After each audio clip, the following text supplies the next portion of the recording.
तो नमस्कार दोस्तों, welcome back to my channel Geeta Devi education academy. दोस्तों, मैं हूं राकेश चंद्र चौहान। दोस्तों, एक बार फिर से बता देना चाहता हूं कि मैं सिविल इंजीनियरिंग कॉन्सेप्ट में दोस्तों आपके लिए लेके आया हूं नया टॉपिक, कंक्रीट का टॉपिक लेके आया हूं दोस्तों मैं। कंक्रीट, ठीक, कंक्रीट या कंक्रीट हम किसको बोलते हैं दोस्तों? ठीक है, कंक्रीट जो होता है दोस्तों बहुत ही इंपॉर्टेंट मटेरियल्स होता है दोस्तों, और हर स्ट्रक्चरल बनाने के लिए ठीक है कंक्रीट का यूज़ होता है। विदाउट कंक्रीट हम कोई भी स्ट्रक्चर्स को बना नहीं सकते या खड़ा नहीं कर सकते दोस्तों। ठीक है, किसी भी टाइप का यदि आपको स्ट्रक्चर्स बनाना हो दोस्तों तो कंक्रीट एक बहुत इंपॉर्टेंट मटेरियल्स होता है दोस्तों। ठीक है दोस्तों, पहले बता देना चाहता हूँ कि यदि अभी तक आप लोगों ने चैनल को सब्सक्राइब नहीं किया है तो प्लीज़ आप चैनल को सब्सक्राइब कर दीजिए। ठीक है, और वीडियो यदि पसंद आए तो उसको लाइक करिए। ठीक है, और अपने दोस्तों में उसको शेयर करिए। ठीक है, आज का लेक्चर है हमारा कंक्रीट। ठीक दोस्तों, अभी तक मैंने है ना 1 बाय 1 करके बेसिक सिविल इंजीनियरिंग मैकेनिक्स, ठीक है, यूनिट फर्स्ट के अभी चल रहे हैं टॉपिक। ठीक है, 1 बाय 1 करके एक एक टॉपिक में शेयर करते जा रहा हूँ।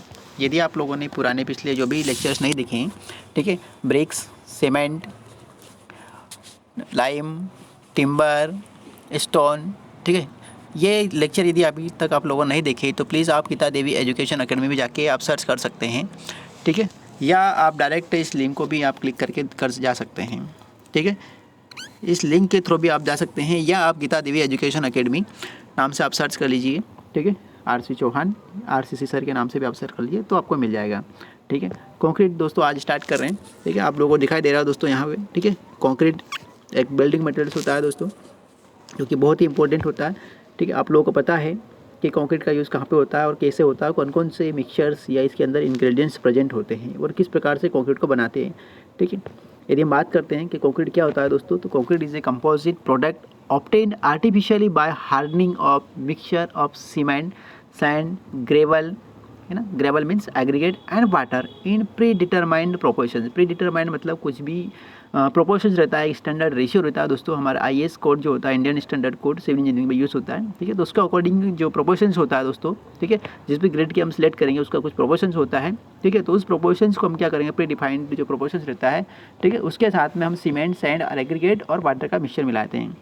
ठीक है, या इसको हम बोल सकते हैं दोस्तों कि कंक्रीट जो होता है मिक्सचर होता है किस चीज़ का, cement, sand, aggregate and water.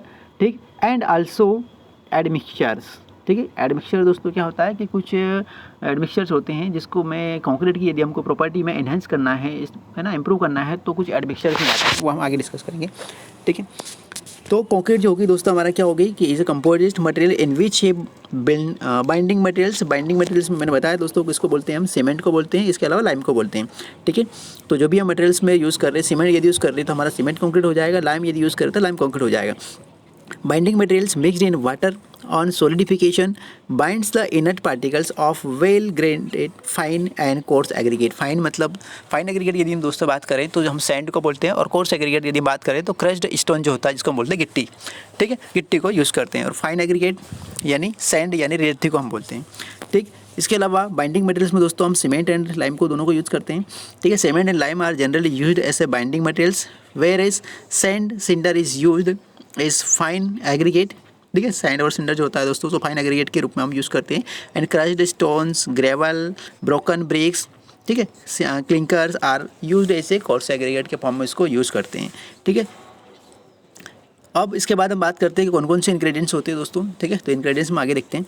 ठीक है, सबसे पहले दोस्तों मैं बता देना चाहता हूँ आप लोगों को कि जो हमारा कंक्रीट होता है, ठीक है, जो हमारा कंक्रीट होता है दोस्तों, यदि हम पूरे ओवरऑल कंस्ट्रक्शन कॉस्ट की यदि बात करें, ठीक है, कंक्रीट की यदि हम कॉस्ट की यदि बात करें, ठीक है, कंक्रीट कॉस्ट। ठीक, तो यदि हम बिल्डिंग बना रहे हैं दोस्तों, ठीक है, यदि आप बिल्डिंग बना रहे हैं तो बिल्डिंग के अंदर दोस्तों जो कॉस्ट होती है वो हमारी 30% तक रहती है। 30% तक जो कॉस्ट रहती है बिल्डिंग के अंदर, ठीक है, वो हमारी कंक्रीट की कॉस्ट रहती है। इसके अलावा डैम्स बनाते हैं हम, तो डैम्स के लिए भी हमारी सेम रहती है। ठीक है, डैम्स के लिए भी 30% जो कॉस्ट रहती है वो हमारी किसकी रहती है, डैम्स के लिए भी, है ना, बिल्डिंग एंड डैम्स लिख दिया मैंने 30%। इसके अलावा जो रोड बनाते हैं यदि हम रोड, ठीक है, रोड आप लोगों को पता है हाईवे, है ना, रिजिड पेमेंट होता है एक हमारा, और एक होता है फ्लेक्सिबल पेमेंट। तो रिजिड यानी जो कंक्रीट का जो रोड बनता है उसकी बात हमारी बात हो रही है। ठीक है, रोड में यदि हमारा रिजिड वाला, ठीक है, रिजिड यानी कंक्रीट का, ठीक है, यदि उसको हम यदि बना रहे हैं दोस्तों तो यहाँ पे 70% जो कॉस्ट होती है दोस्तों वो हमारी होती है, किसकी वजह से होती है, 70% जो कॉस्ट होती है वो होती है हमारी कंक्रीट की वजह से, ठीक है। यानी रोड बनाने के लिए जो कंस्ट्रक्शन होता है तो उसमें ओवरऑल जो कॉस्ट की हम बात करते हैं तो उसमें 70% जो कॉस्ट होती है वो कंक्रीट मटेरियल्स की होती है, ठीक है। अब दोस्तों हम आगे बढ़ते हैं कि जो हम कंक्रीट यदि बना रहे हैं तो कौन कौन से इंग्रेडिएंट्स या कौन कौन से मटेरियल्स हम उसके अंदर मिलाते हैं, किसका मिक्सचर होता है, ठीक है। तो कंक्रीट इज़ कॉमनली यूज्ड, ठीक है, composed of mainly of cement. Cement की यदि बात करते हैं तो मोस्टली हम पोर्टलैंड सीमेंट यूज़ करते हैं दोस्तों। पोर्टलैंड सीमेंट के अंदर अलग अलग वेराइटीज़ देखने को मिलेगी, ठीक है। अब इसके अलावा सीमेंट एग्रीगेट में हम coarse aggregate and fine aggregate, ठीक है। कोर्स यानी गिट्टी, ठीक है, बड़े वाले पार्टिकल्स, फाइन मतलब रेती वाली बात हो रही है, fine aggregate, sand, water and chemical admixtures, ठीक है। इसके अलावा हम केमिकल एडमिक्सचर्स भी मिलाते हैं, ठीक है। पोर्टलैंड सीमेंट हो गई, ठीक है। इसके अलावा फाइन एग्रीगेट और कोर्स एग्रीगेट और हमारा जो भी एडमिक्सचर होगा वो, ठीक। अब यदि हम बात करें तो इस प्रकार से यदि आपको कोई भी कंक्रीट यदि हम बना रहे हैं दोस्तों, ठीक है, कंक्रीट का कोई भी हम बना रहे हैं तो उसके अंदर जो सीमेंट होता है दोस्तों वो क्या होता है, बाइंडिंग करके रखता है, जो पार्टिकल्स होता है उसको हम बाइंड करके रखता है। और उसके बाद जो बड़े वाले जो पार्टिकल्स होते हैं एग्रीगेट के, ठीक है, जिनके बीच की जो गैप होती है उसको सैंड फिल करने का काम करता है, ठीक है। तो फाइन जो एग्रीगेट यानी जो सैंड है उसको फिल करने का काम करता है गैपिंग को, ठीक है। और कोर्स एग्रीगेट जो रहता है दोस्तों वो स्ट्रेंथ प्रोवाइड करने का काम करता है, ठीक है। कंक्रीट की जो स्ट्रेंथ रहती है जिसके वो हमारी किस पे डिपेंड करती है, स्ट्रेंथ जो रहती है वो हमारी कोर्स एग्रीगेट पे डिपेंड करती है, ठीक। इसके अलावा कुछ प्रॉपर्टीज़ में यदि हमको इनहेंस करना है, इंप्रूव करना है, यदि मान लो कुछ वीक दे रखी है, ठीक है, कुछ प्रॉपर्टी यदि हमको बढ़ाना है, उसको इंक्रीज़ करना है तो कुछ एडमिक्सचर्स भी दोस्तों हम क्या करते हैं उसके अंदर ऐड करते हैं, जिससे हमारी कंक्रीट की जो प्रॉपर्टी रहती है, ठीक है, जैसे स्ट्रेंथ की हम बात करते हैं स्ट्रेंथ बढ़ जाती है, ठीक है, ड्यूरेबिलिटी बढ़ जाती है, उसकी वर्केबिलिटी बढ़ जाती है, ठीक है। कितना या कौन कौन से एडमिक्सचर यूज़ करते हैं वो हम आगे डिस्कस करेंगे। अब हम बात करते हैं कंक्रीट की यदि हम बात करते हैं दोस्तों तो दो टाइप की हमारी कंक्रीट होती है, ठीक है, दो टाइप की हमारी कंक्रीट होती है। इसके अलावा मटेरियल्स के हिसाब से हमारी अलग हो जाएगी, पर हमारी स्टार्टिंग यदि हम बात करते हैं तो कंक्रीट हमारी दो फॉर्म में होती है। एक होती है हमारी, ठीक है, फ्रेश या वेट वाली जो कंडीशन में होती है, ठीक है, ग्रेन कंक्रीट बोल सकते हो, हारी जिसको हम बोलते हैं, या वेट वाली जो कंडीशन होती है, ठीक है। तो वेट वाली कंडीशन में जो होती है दोस्तों, ठीक है, उसको हम बोलेंगे फ्रेश कंक्रीट या वेट कंक्रीट या ग्रेन कंक्रीट बोलते हैं, ठीक है। जब वेट वाली कंडीशन में होगी तो हम उसको फ्रेश कंक्रीट बोलेंगे या वेट कंक्रीट या ग्रेन कंक्रीट बोल सकते हैं, ठीक। इसके बाद जब वो हार्ड हो जाती है या जब सेट हो जाती है तो उसको हम बोलेंगे सेट कंक्रीट या जस्ट कंक्रीट या हार्ड कंक्रीट बोलते हैं, ठीक है, हार्डन कंक्रीट, ठीक है। ये याद रखना आप लोगों को, हार्डन कंक्रीट भी हम बोलते हैं, ठीक है। तो दो फॉर्म में होती है, एक वेट वाली कंडीशन में होती है तो उसको हम फ्रेश कंक्रीट बोलते हैं, और जब हार्ड या सेट हो जाती है दोस्तों तो उसको हम बोलते हैं हार्डन कंक्रीट या सेट कंक्रीट या जस्ट कंक्रीट। इसके बाद हम बात करते हैं कि वाटर सीमेंट रेशियो क्या होता है। तो दोस्तों वाटर सीमेंट रेशियो एक बहुत ही इंपॉर्टेंट हमारी प्रॉपर्टी होती है, फैक्टर होता है, जिसके अंदर कंक्रीट के अंदर यदि बात करते हैं वाटर सीमेंट तो बहुत ही बड़ा रोल रहता है, ठीक है। तो वाटर सीमेंट रेशियो होता क्या है दोस्तों, तो हम पहले देख लेते हैं कि वाटर और सीमेंट का जो रेशियो होता है उसको हम बोलेंगे water cement ratio. It is the ratio of volume of water mixed in concrete to volume of cement, ठीक है। कंक्रीट के अंदर वॉल्यूम ऑफ वाटर हमने कितना रखा है और वॉल्यूम ऑफ सीमेंट हमने कितना रखा है, तो इन दोनों का जो रेशियो होगा दोस्तों वो हमारा होगा वाटर सीमेंट रेशियो, ठीक। अब बात करते हैं हम कि जो हमारा वाटर सीमेंट रेशियो रहता है, ठीक है, the strength and workability of concrete depend to great extent on the amount of water used, कि हमने कितना कंक्रीट के अंदर वाटर यूज़ किया है उसके ऊपर हमारी डिपेंड करती है स्ट्रेंथ और कंक्रीट की वर्केबिलिटी, ठीक है। For a given proportions of material, दोस्तों वर्केबिलिटी क्या होती है हम आगे डिस्कस करेंगे कि for a given proportions of materials there is a fixed amount of water. यदि कोई गिवन प्रोपोर्शन दे रखा है दोस्तों तो उसके लिए वाटर सीमेंट रेशियो कितना लेना है वो उसके लिए हमारा इंडियन स्टैंडर्ड जो कोड रहता है उसके अकॉर्डिंग फिक्स रहता है, ठीक है। यदि हम M20 ग्रेड लेते हैं, M30 ग्रेड लेते हैं, M40 मतलब जिस भी ग्रेड की हम कंक्रीट सिलेक्ट कर रहे हैं दोस्तों तो उसके लिए मिनिमम कितना हमको वाटर सीमेंट रेशियो लेना चाहिए वो हमारे लिए कॉन्स्टेंट रहता है, फिक्स्ड रहता है, which gives the greatest strength. यदि हमने फिक्स्ड अमाउंट ऑफ वाटर यदि उसके अंदर ऐड किया है, जितना हमको चाहिए उतना यदि हम ऐड किया है तो हमको प्रॉपर यह स्ट्रेंथ हमको उसके अंदर कंक्रीट की देखने को मिलती है, ठीक। यदि ज़्यादा हो जाता है तो फिर क्या हो जाती है, स्ट्रेंथ कम हो जाती है या ड्यूरेबिलिटी कम हो जाती है या उसकी प्रॉपर्टी जो रहती है उसमें चेंजेस देखने को मिल जाते हैं। यदि कम भी हुआ तो चेंजेस देखने को मिलेंगे, ठीक है, ज़्यादा भी यदि हुआ तो देखने को मिलेंगे। मतलब आपको minimum optimum amount of water percent जो रहता है वाटर सीमेंट रेशियो रहता है वो हमको उसके अंदर डालना रहता है या लेना रहता है। The amount of water less than this optimum water, ठीक है, क्या बोल रहे हैं कि द अमाउंट ऑफ वाटर यदि हमने ऑप्टिमम जो फिक्स्ड अमाउंट लिया है, ठीक है, यदि उससे हमने क्या कर लिया कम ले लिया, the amount of water less than this optimum, ठीक है, तो वाटर डिक्रीजेज द स्ट्रेंथ, ठीक है। क्या बोल रहा है कि यदि हमने अमाउंट ऑफ वाटर यदि हमने कम लिया है दोस्तों, ठीक है, वाटर डिक्रीजेज द स्ट्रेंथ, तो फिर क्या हो जाएगा दोस्तों हमारा, अब the amount of water less than this optimum water decreases the strength, ठीक है। यदि हमने कम लिया तो दोस्तों हमारी स्ट्रेंथ कम हो सकती है, ठीक है। If 10% of water is less, यदि हमने क्या बोल रहे हैं यदि ऑप्टिमम से यदि हमने कम लिया, यदि मान लो 10% यदि वाटर हम कम लेते हैं दोस्तों, तो 15% तक हमारी स्ट्रेंथ जो रहती है वो कम हो जाती है। तो ये ध्यान रखना है दोस्तों, जब हम कंक्रीट का मैन्युफैक्चरिंग करते हैं तो उसमें हमको बहुत ही ज़रूरी ध्यान रखना पड़ता है दोस्तों, ठीक है। कि यदि आपने 10% भी यदि उसके अंदर पानी यदि कम डाला है तो हमारे 15% तक जो स्ट्रेंथ रहेगी कंक्रीट की वो हमारी कम हो जाती है, ठीक है। More amount of water not only produces low strength but increases shrinkage and decrease density and durability. और यदि हमने ऑप्टिमम से यदि ज़्यादा भी यदि पानी ले लिया दोस्तों, तो हमारी स्ट्रेंथ तो जो होती है या ड्यूरेबिलिटी रहती है दोस्तों वो हमारी कम हो जाती है। इसके अलावा उसके अंदर कंक्रीट के अंदर क्रैक्स है ना भी डेवलप हो सकती है, या उसके अंदर श्रिंक भी हो सकता है दोस्तों, कंक्रीट श्रिंक भी हो सकती है, ठीक है। अब वाटर सीमेंट रेशियो दोस्तों क्या होता है, तो अलग अलग वाटर सीमेंट रेशियो होता है, ठीक है। जैसे हम लाइक एग्जाम्पल मेरे बताया यहाँ पे कि 0.35, 0.4, ठीक है, 0.45, 0.50, 0.5 इस प्रकार से 1 तक रहता है, मतलब कुल मिला के 100, ठीक है। 0.35 से ठीक है लगा के 1 तक, ये मैंने एक एग्जांपल के थ्रू बता रखा है, ठीक है।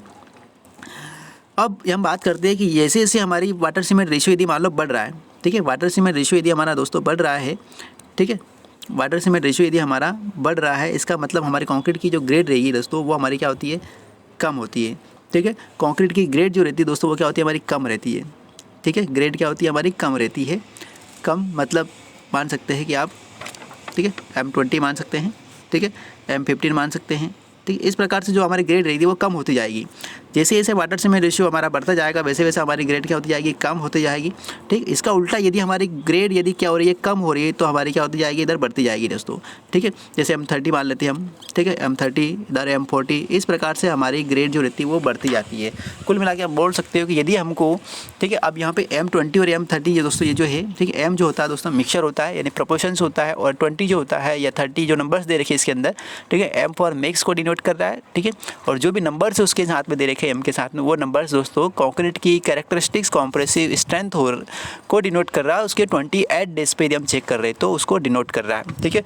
लाइक यदि हमने मान लो M20 ग्रेड की यदि हमने स्ट्रेंथ कंक्रीट सिलेक्ट की, ठीक है, तो M तो हो गया, उसका प्रोपोर्शंस हो गया, मिक्स प्रोपोर्शंस हो गया कि कौन सा प्रोपोर्शंस लेना है, ठीक है। और 20 जो हो गई उसकी कैरेक्टरिस्टिक्स कॉम्प्रेसिव स्ट्रेंथ हो गई, ठीक है। यदि हमने M20 की ग्रेड यदि हम सिलेक्ट करते हैं तो 28 डेज पे यदि हम चेक करते हैं तो हमको 20 Nm/mm² हमको मिलना चाहिए, अचीव होना चाहिए, ठीक। यदि उससे यदि हमको कम हो रही है तो हमारा जो टेस्ट है हुआ वो दोस्तों फेल होता है, ठीक है। अब आगे हम बात करते हैं कि हमको कितना वाटर सीमेंट रेशियो लेना चाहिए, ठीक है। तो दोस्तों ये इंडियन स्टैंडर्ड जो कोड होता है हमारा, ठीक है, IS कोड होता है दोस्तों हमारा, IS कोड, ठीक है, 456, ठीक है, इंडियन स्टैंडर्ड कोड होता है दोस्तों 456, कल भी बताया था मैंने,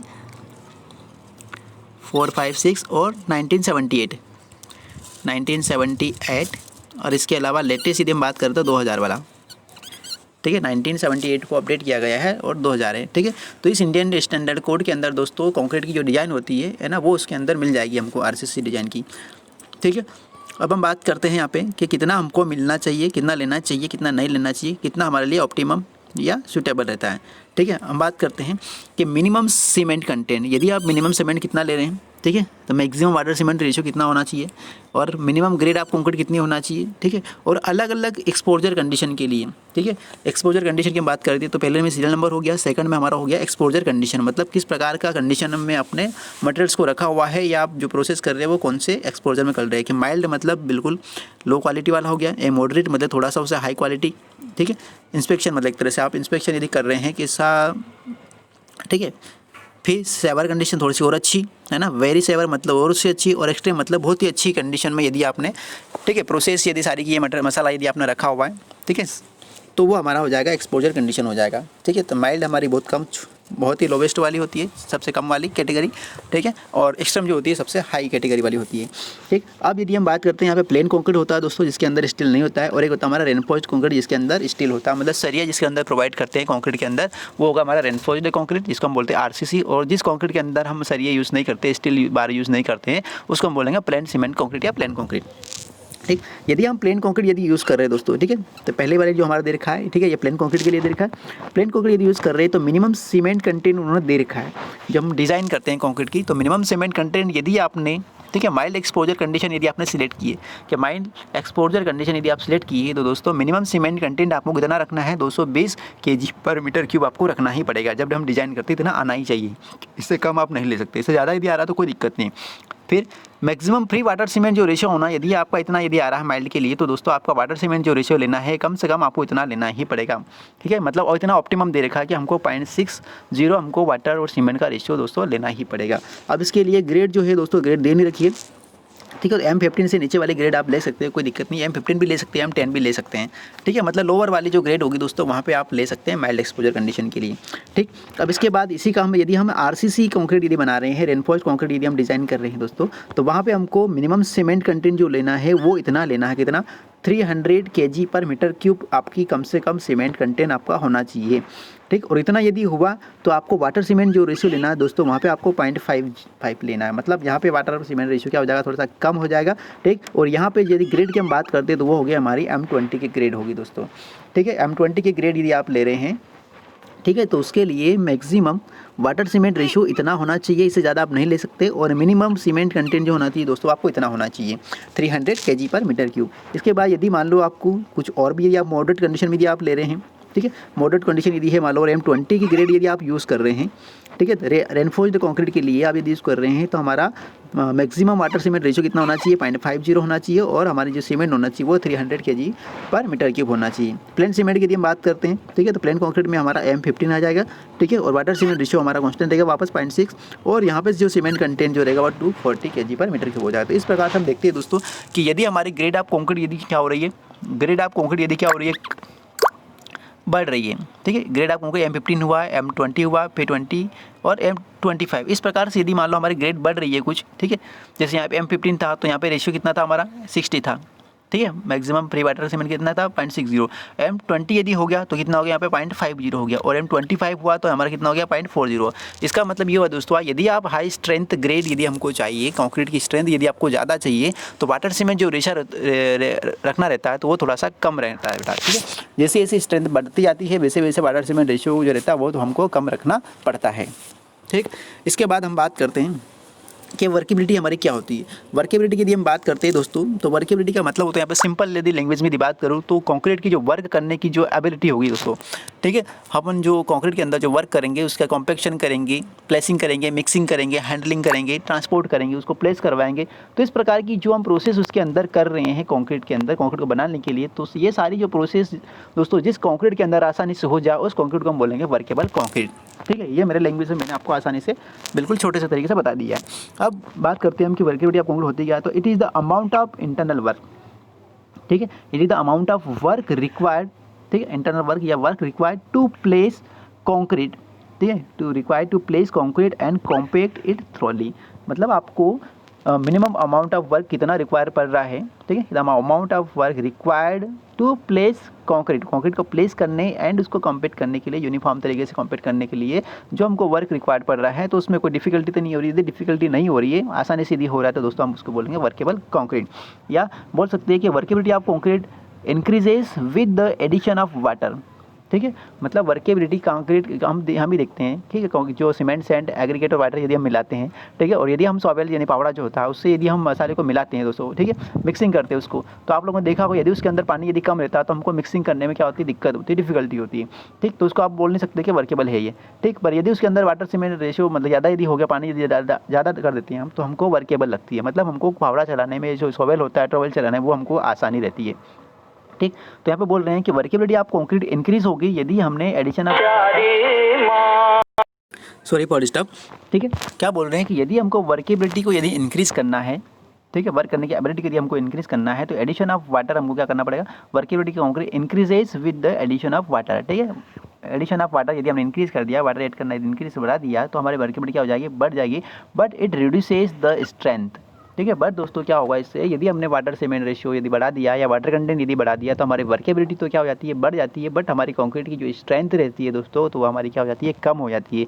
तो यहाँ पे हमको ध्यान रखना है, ठीक है, कि यदि हमको स्ट्रेंथ ज़्यादा चाहिए तो हमको वाटर कम मिलाना है, ठीक है, ये ध्यान रखना है, ठीक। अब इसके बाद That's why it is not a desirable way of increasing the workability। इसका मतलब यदि हम वर्केबिलिटी को बढ़ाने के लिए यदि हम पानी में ज़्यादा मिला रहे हैं, तो दोस्तों ये हमारे लिए एक तरह से डिजायरेबल प्रॉपर्टीज़ नहीं होगी, ये हमारे लिए नुकसानदायक होगी। Use of aggregate which are round, ठीक। अभी हम बात कर रहे हैं एग्रीगेट की कि use of aggregates which are round and have smooth surface increase the workability. यदि हम राउंड शेप्ड और स्मूथ शेप्ड वाली जो हमारी साइज वाली या जो शेप जो रहती है आकार वाली राउंड और स्मूथ सरफेस वाली एग्रीगेट यानी गिट्टी यदि हम यूज़ करें दोस्तों, तो हमारी वर्केबिलिटी होती है वो हमारी इंक्रीज़ हो जाती है, ठीक। क्योंकि उसका जो सरफेस एरिया रहता है दोस्तों वो हमारा क्या रहता है, कम रहता है, तो उसकी वजह से हमारा क्या रहता है, जो वर्केबिलिटी रहती है वो बढ़ जाती है, ठीक। अब हम बात करते हैं डेफिनेशन की, हम बात करते हैं, तो ये मैंने बुक से लिया हुआ है, ठीक। तो यहाँ पे आप डेफिनेशन की बात करें तो दोस्तों इसको इस प्रकार से डिफाइन कर सकें कि it may be defined as the easy, ठीक, with which concrete may be mixed, handled, transported, placed in position and compacted. कुल मिला के आप बोल सकते हो कि जो कंक्रीट हमारी आसानी से मिक्स हो रही है, हैंडल्ड हो रही है, ट्रांसपोर्ट हो रही है, ठीक है, प्लेस्ड हो रही है इन पोजीशन में एंड कॉम्पैक्ट हो रही है आसानी से, तो इस प्रोसेस को हम बोलेंगे workability of concrete. According to Indian standard, ठीक है, workability of concrete is that property of concrete, ठीक है, वर्केबिलिटी जो है एक तरीके हमारी कंक्रीट की वो प्रॉपर्टी है which determines the amount of internal work necessary to produce full compaction, कि हमको इंटरनल वर्क नेसेसरी करने के लिए कितना, ठीक है, अमाउंट ऑफ जो है वर्क डन लगने वाला है, ठीक है, वो अमाउंट ऑफ इंटरनल वर्क जन जो होगा दोस्तों वो होगा हमारा कॉम्पेक्शन करने के लिए, फुल कॉम्पेक्शन करने के लिए, वो हो गया हमारी वर्केबिलिटी ऑफ कंक्रीट। डिटरमाइन करने के लिए हम फाइंड आउट करते हैं। अब इसको कौन कौन से फैक्टर्स दोस्तों इसको अफेक्ट कर सकते हैं, तो यहाँ पे देखते हैं। अभी हमने डिस्कस किया था कि वाटर कंटेंट, ठीक है, कि वाटर कंटेंट यदि आप बढ़ाते हैं तो हमारी वर्केबिलिटी बढ़ जाती है, बट स्ट्रेंथ जो रहती है वो हमारी क्या हो जाती है, कम हो जाती है, ठीक है। तो water the amount of water present in concrete should be in proper ratio, proper ratio में होना चाहिए, मतलब ऑप्टिमम रेशियो जो हम यूज़ करते हैं वो इतना होना चाहिए। If water is much more than required, यदि इतना हमको रिक्वायर्ड है यदि उससे हमने वाटर अमाउंट यदि ज़्यादा कर दिया, it will result in non uniform composition, तो हमारा जो कंपोजिशन होगा, पेस्ट जो होगा वो नॉन यूनिफॉर्म हो जाएगा। इफ़ वाटर इज लेस, यदि हमने कम कर दिया तो it result difficulty to handle, और यदि हमने कम भी यदि कर दिया तो हमको डिफिकल्टी होगी हैंडल करने में एंड प्लेस करने में पोजीशन में, प्लेस इन पोजीशन, ठीक, जहाँ पे भी आपको जिस पोजीशन पे प्लेस करवाना वहाँ पे प्लेस करने में हमको डिफिकल्टी होगी। जनरली ये higher water cement ratio is required for good workability, but यदि हमको वर्केबिलिटी यदि हमको अच्छी चाहिए, ज़्यादा चाहिए तो दोस्तों तो हायर वाटर सीमेंट रेशियो आपको रखना पड़ेगा, ठीक। बट मैंने बताया कि हमको यदि वाटर सीमेंट रेशियो दोस्तों आपने ऑप्टिमम से यदि ज़्यादा रख दिया दोस्तों तो फिर हमारी स्ट्रेंथ कम हो जाती है, तो आपको ये भी ध्यान रखना, ना ज़्यादा रखना है ना कम रखना है, मतलब कितना रखना है हमको, ऑप्टिमम रखना है दोस्तों, ये ध्यान रखना है। अब हम बात करते हैं size of aggregate. Size of aggregate की हम बात करते हैं, ठीक है। साइज ऑफ एग्रीगेट यहाँ पे बता देता हूँ आप लोगों के लिए एक चीज़ कि यदि वाटर सीमेंट रेशियो, ठीक है, हमारा प्रोपोर्शनल होगा एक, और एक डायरेक्टली प्रोपोर्शनल होगा, ठीक है, एक प्रोपोर्शनल होगा, ठीक है। वाटर सीमेंट रेशियो यदि हमने बढ़ा दिया दोस्तों, ठीक है, तो ये हमारी स्ट्रेंथ क्या होगा, ठीक है, इन्वर्सली प्रोपोर्शनल होगा, ठीक। और जो वाटर सीमेंट जो रेशियो होगा वो वर्केबिलिटी के क्या होगा, डायरेक्टली प्रोपोर्शनल होगा, ठीक है, वर्केबिलिटी के डायरेक्टली प्रोपोर्शनल होगा दोस्तों, ठीक। वर्केबिलिटी आपको ज़्यादा चाहिए तो आपको वाटर सीमेंट रेशियो बढ़ाना पड़ेगा, ठीक। और यदि आपको स्ट्रेंथ क्या चाहिए, ज़्यादा चाहिए, तो वाटर सीमेंट रेशियो को क्या करना पड़ेगा, कम करना पड़ेगा। तो इस प्रकार से ये एक दूसरे के प्रोपोर्शनल और एक दूसरे के इन्वर्सली प्रोपोर्शनल होते हैं दोस्तों, ठीक है, स्ट्रेंथ और वर्केबिलिटी। अब हम बात करते हैं, ठीक है, कि इसके अलावा कौन सा फैक्टर्स अफेक्ट करता है, तो यहाँ पे देखना है सेकंड जो पॉइंट हमारा size of aggregate. Size of aggregate की यदि हम बात करते हैं दोस्तों, तो यदि बड़े वाले पार्टिकल्स की यदि हम लेंगे, बात करते हैं एग्रीगेट के यदि बड़े पार्टिकल्स होंगे दोस्तों, तो उससे हमारी जो वर्केबिलिटी होगी वो कम होगी, बट जो स्ट्रेंथ आपको अचीव होगी कंक्रीट की वो दोस्तों हमको ज़्यादा अचीव होगी। तो एक चीज़ यहाँ पर ध्यान रखना है कि जो वर्केबिलिटी को अफेक्ट कर सकता है, तभी हम बात कर रहे हैं यहाँ पर वर्केबिलिटी की, कि हमको वर्केबिलिटी ज़्यादा चाहिए तो दोस्तों आपको एग्रीगेट की जो साइज रखना है वो हमको क्या रखना है, कम रखना है, ठीक। फिर अब बात करते हैं shape of aggregate. Shape of aggregate की हम बात करते हैं तो अभी हमने पीछे देखा था कि यदि हमको राउंडेड और स्मूथ सरफेस वाले यदि एग्रीगेट यदि है, ठीक है, तो वो हमारी वर्केबिलिटी क्या कर देती है दोस्तों, बढ़ा देती है, ठीक है, वर्केबिलिटी हमारी क्या देती है, वो बढ़ा देती है। इसके बाद एंगुलर की यदि हम बात करते हैं, एक और भी शेप होती है दोस्तों हमारी एंगुलर शेप्ड, ठीक है। एंगुलर शेप्ड का जो शेप जो होती है एग्रीगेट, उसका जो सरफेस एरिया होता है दोस्तों वो क्या होता है, ज़्यादा होता है, तो उसकी वजह से हमारी वर्केबिलिटी क्या होती है, कम हो जाती है, ठीक है। और राउंडेड शेप यानी जो हमारी सैंड होती है ना, और जो स्मूथ सरफेस वाले जो होती है गिट्टी वगैरह, ठीक है, तो उससे हमारी वर्केबिलिटी अच्छी मिलती है। इसके बाद हम बात करते हैं surface texture of aggregate. Surface texture की यदि हम बात करते हैं दोस्तों, तो यहाँ पर भी हमारा रफ सरफेस और जो हमारा है ना स्मूथ सरफेस रहता है उसी पे डिपेंड करती है। तो यदि रफ और स्मूथ सरफेस यदि है हमारा, राउंड और स्मूथ सरफेस यदि है, तो हमारी एग्रीगेट की जो वर्केबिलिटी होगी, कंक्रीट की वर्केबिलिटी होगी, वो हमारी क्या होगी, अच्छी होगी, ठीक। पोरोसिटी एंड वाटर एब्जॉर्प्शन की यदि बात करते हैं दोस्तों, तभी हमने देखा कि वाटर एब्जॉर्प्शन और नमी यदि मान लो एग्रीगेट या जो भी हमारा सैंपल हुआ, मसाला हुआ, ठीक, उसके अंदर यदि ऑलरेडी पहले से प्रेजेंट और जो हम अमाउंट ऑफ वाटर ऐड कर रहे हैं, ठीक है, तो ऑप्टिमम यदि हमारा है और उसके अंदर यदि पहले से ही कुछ मसाले के अंदर क्या है हमारा दोस्तों वाटर परसेंटेज यदि उसके अंदर क्या है मौजूद है, पोरोसिटी और ठीक या मॉइस्चर कंटेंट की फॉर्म में, तो उस वजह से क्या हो जाएगी दोस्तों, हमारी वर्केबिलिटी रहेगी वो क्या हो जाती है, बढ़ जाती है। ठीक। इसके बाद हम बात करते हैं एयर एंट्रेनिंग एजेंट, और यदि हमको वर्केबिलिटी यदि हमको अचीव करना है अच्छी, ठीक है, तो कुछ एयर एंट्रेनिंग एजेंट्स भी दोस्तों हम क्या करते हैं उसके अंदर ऐड करते हैं, जिससे हमारी वर्केबिलिटी क्या हो जाती है, बढ़ जाती है। इसके अलावा जो रेजिस्टिविटी होती है फ्रोस्ट को एक्शन करने की, फ्रोस्ट एक्शन जो होता है, ठीक है, तो उनसे भी अटैक करने की जो रेजिस्टिविटी होती है क्या हो जाती है, हमारी बढ़ जाती है। ठीक। अब एयर एंट्रेनिंग दोस्तों हम बात करते हैं कि जो एडमिक्सचर होता है उसमें हम एयर एंट्रेनिंग एजेंट्स मिलाते हैं, एक्सीलेटर्स मिलाते हैं, ठीक है। अब एयर एंट्रेनिंग एजेंट्स जो होता है दोस्तों क्या होता है कि this agents increase workability of concrete, ठीक है। एयर एंट्रेनिंग एजेंट्स जो होता है ये हमारी वर्केबिलिटी क्या करते हैं दोस्तों, इंक्रीज करते हैं and also increase the resistance to frost action, ठीक है। आया बात समझ में। But reduce water cement ratio which results increase strength of concrete, ठीक है। अब इसके बाद हम बात करते हैं कि एक्सीलेटर्स भी कुछ होते हैं दोस्तों, ठीक है, जो इंक्रीज करते हैं, प्रॉपर्टी को बढ़ाते हैं, ठीक है। तो इसमें एक्सीलेटर्स यदि हम बात करते हैं तो हम क्या बोल सकते हैं यहाँ पे, है ना, एक पॉइंट और भी बढ़ा सकते थे कि calcium carbide is added for this purpose to accelerate the process of hydration, ठीक, hydration of cement in cold weather concreting. It increases shrinkage and decrease resistance of concrete to thawing and freezing, है ना, ये concrete की property में आ जाएगी दोस्तों, ठीक है। अब यहाँ हम बात करते हैं, यहाँ पे लास्ट पॉइंट की बात करते हैं एटमॉस्फेरिक टेम्परेचर। एटमॉस्फेरिक टेम्परेचर की बात करते हैं तो दोस्तों यदि आपने ठंड के मौसम में यदि आप कंक्रीट बना रहे हैं या गर्मी के मौसम में यदि बना रहे, टेम्परेचर ज़्यादा हुआ तो दोस्तों हमको क्या मिलेगा, समझते हैं आप लोग। और यदि ठंड का मौसम यदि हुआ है ना, कोल्ड वेदर यदि हुआ दोस्तों तो आपको क्या है ना, तो आप लोग समझ गए होंगे।